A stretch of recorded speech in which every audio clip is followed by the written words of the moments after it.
The race for U.S. Senate in Texas is accelerating. Two Democrats in the past 2 weeks have launched their campaigns for the March 2026 primary. They include former Dallas Congressman Colin Allred, who jumped in on July 1st. Last year, Allred was the Democratic nominee and ran against Republican Ted Cruz and lost by 8.5 percentage points. Allred joined retired NASA astronaut and Air Force F-16 fighter pilot Terry Virts, who kicked off his own campaign 1 week earlier. Colonel Virts released his own campaign video calling himself a, quote, common sense Democrat, and says he's not a traditional Democratic candidate. Three others who are well known in Texas are considering entering the Senate race: former Congressman Beto O'Rourke of El Paso, Congressman Joaquin Castro of San Antonio, and State Representative James Tallarico of Austin. The winner of the Democratic primary will take on the Republican nominee, who at this point will either be incumbent Senator John Cornyn, who's seeking his 5th term, or Texas Attorney General Ken Paxton, who's leading in early Republican Party primary polls. We spoke with Allred on Thursday about his now 2nd consecutive run for U.S. Senate. In his campaign video, he said he's not giving up.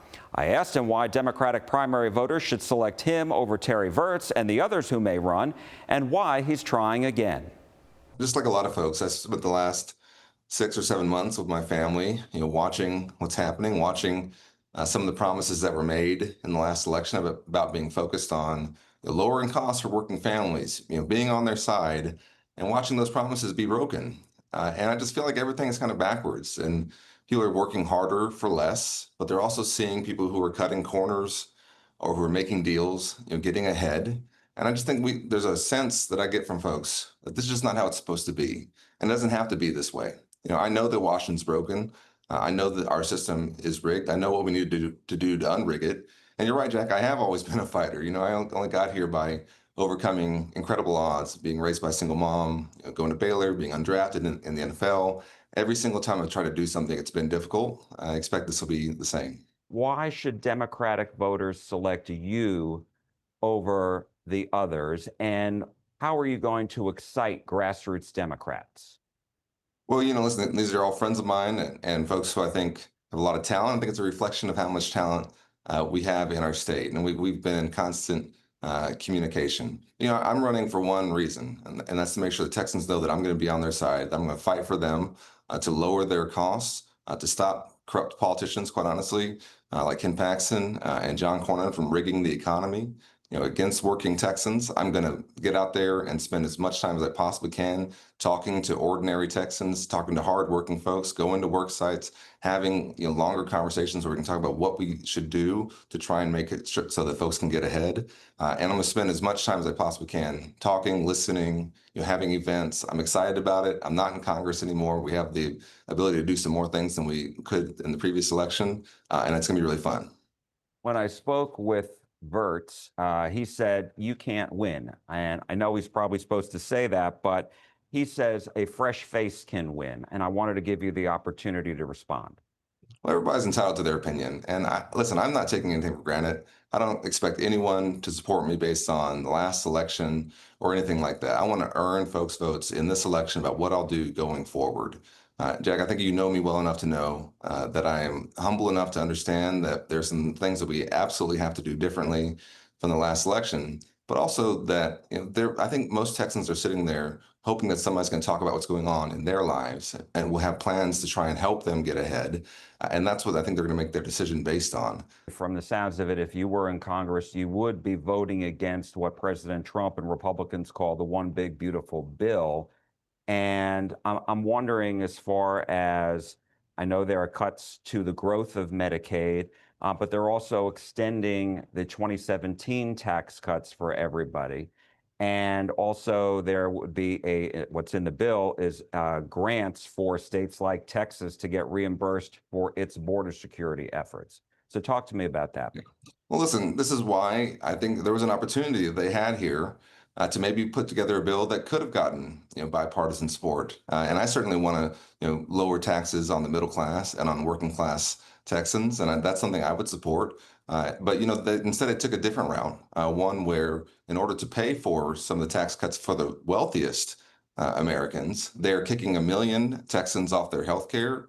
We already have the highest uninsured rate in the country. And even if you are insured, this is going to impact you by driving up our costs and continue to hurt our rural healthcare system that's already under so much strain. They were going to raise energy costs just for basically the purpose of saying that they don't want to support renewable energy, but it's going to end up costing you $800 more a year. We're the #1 renewable energy state in the country. We're #1 in wind, #2 in solar. This is a big deal for us. Virts hasn't run for office before, and I asked him why voters should select him over Democrats who've previously been elected. You know, I've been watching the country for the last few years, very frustrated with what's going on, really frustrated with both parties. And I came to the decision that I can't just sit around and doom scroll on Twitter and complain to my friends. It was time for me to do something.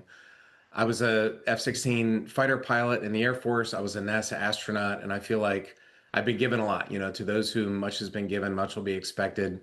So I looked at, where I could make the most impact, where I could do the most good.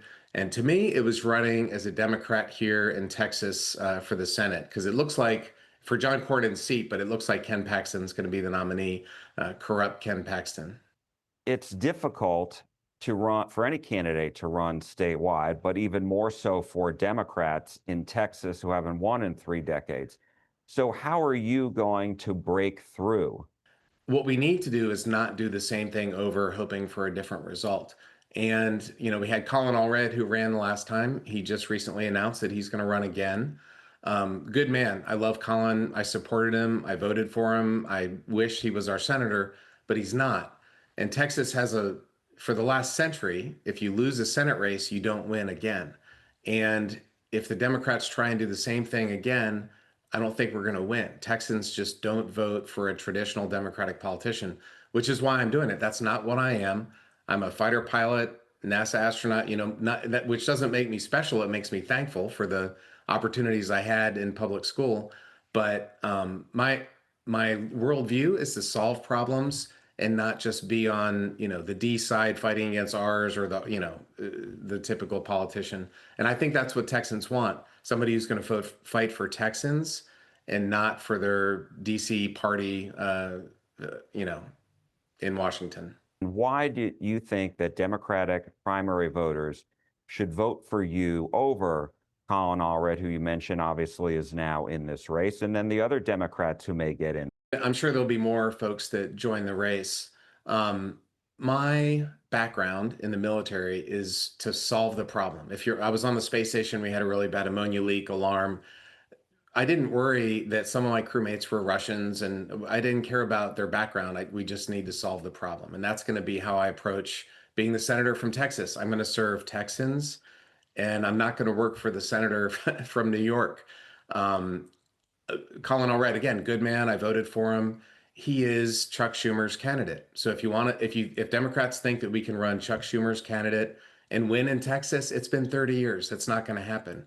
And it's really important right now because we have this big, beautiful bill. It's horrific. 1.4 million Texans are going to lose their health insurance. Texas, thanks to our one-party GOP rule, we already have the most number of uninsured people of any state, and we're about to add 1.4 million to that roster. That's important to me. I have family members who have used Medicaid recently. It's an important thing. Texans are going to lose that. And unless we can win in the Senate, unless we can get a majority, there is no fighting back. We just sit there and let all of these disasters that are happening, losing healthcare, having masked men run through the streets of Texas, yanking construction workers and farm workers off the street, throwing them in plain cars. That's not American. That's not Texan. And unless we can win as a Democratic Party with a common sense guy like myself, if we try and do the same thing over and over again, we're going to lose again. One emerging campaign theme both Virts and Allred are discussing is political corruption. A Texas Politics Project at UT Austin poll out last month shows that political corruption and leadership is the #1 concern by Texans.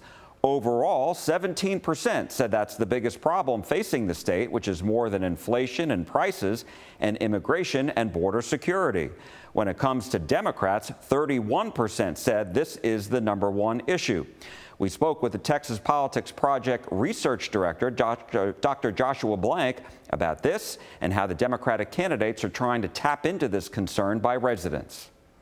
When you look at those numbers, it's really being driven by Democrats.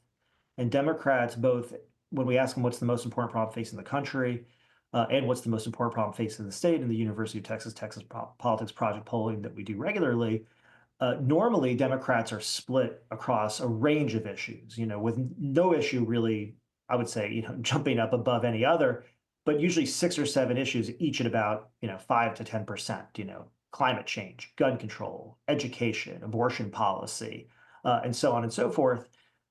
With Donald Trump entering office, what you see is the Democrats have essentially all been focused on Donald Trump. And one of the things I think, is sort of maybe underappreciated here is that even though we've just had a Texas legislative session in which Texas government has been front and center, the president inserted himself into that session repeatedly. He endorsed both the lieutenant governor and the speaker of the House during the sessions for their next election. He got involved in the voucher debate. He's called for the legislature to come back and redistrict. And so ultimately, the closeness with which Texas Republican officials are, cultivating with the president for their own voters is actually turning off a lot of Democratic voters here in the state. And again, there's really nothing that unifies Democratic voters like Donald Trump.